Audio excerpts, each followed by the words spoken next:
എടാ, ഇതൊക്കെ നിന്റെ തോന്നലാണെങ്കിലാ. ഒന്നാമത് അസമയം, പിന്നെ തലേന്ന് നീ ഉറങ്ങിയിട്ടില്ലല്ലോ. പിന്നെ ആണെങ്കിൽ അരുണിൻ്റെ കാര്യം ഓർത്ത് നീ ആകെ ഷോക്കഡായിരുന്നില്ലേ?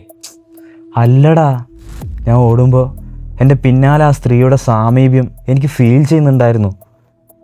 ഞാൻ പെട്ടെന്ന് ആ റോഡിൽ ഒരു പായൽ പിടിച്ചൊരു ഗേറ്റ് ഞാൻ കണ്ടു. ഞാൻ ഉടനെ തന്നെ വേഗം ആ വീട്ടിലോട്ട് കയറി. ഡോറിൽ ഒരുപാട് അടിച്ചതിന് ശേഷം അവിടെ നിന്നൊരു വിളക്കുമായിട്ടൊരു മനുഷ്യൻ ഇറങ്ങി വന്നു, വാതിൽ തുറന്നു. ഓ ഭാഗ്യം. എന്നിട്ട്? അദ്ദേഹം എന്നെ കുറേ ആശ്വസിപ്പിച്ചു.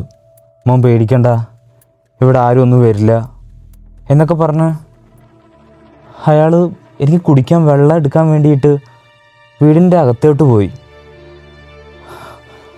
അവിടെ മൊത്തം ഇരുട്ടായിരുന്നു.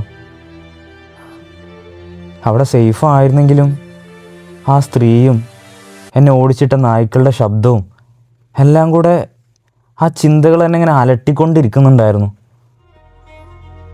ഞാൻ അവിടെ ഇങ്ങനെ ഇരിക്കുമ്പോൾ അവിടുത്തെ ഭിത്തിയിൽ എൻ്റെ കണ്ണിലൊരു കാഴ്ച കണ്ടു. ഞാൻ ഒരു ഫോട്ടോ, ഒരു ബ്ലാക്ക് ആൻഡ് വൈറ്റ് ഫോട്ടോ. എന്തിൻ്റെ ഫോട്ടോ? എടാ, ഞാൻ വയലിൽ വെച്ച് കണ്ട അതേ സ്ത്രീയുടെ ഫോട്ടോടാ അതിനകത്തുണ്ടായിരുന്നത്. അതിന് താഴെ ദാക്ഷായണി 1960 ജനനം, 2024 മരണം. അവൾ മരിച്ചു പോയോളാടാ. ഞാനാകെ പേടിച്ച് വിറച്ചടാ. അപ്പോഴാണ് അകത്ത് ഇരുട്ടിൽ നിന്ന് ഒരു സൗണ്ട് ഞാൻ കേട്ടത്. അത് അരുണിൻ്റെ സൗണ്ടായിരുന്നു. ഞാൻ ശരിക്കും കാതോർത്ത് തന്നെ കേട്ടു നോക്കി. അത് അരുണിൻ്റെ സൗണ്ട് തന്നെയാടാ.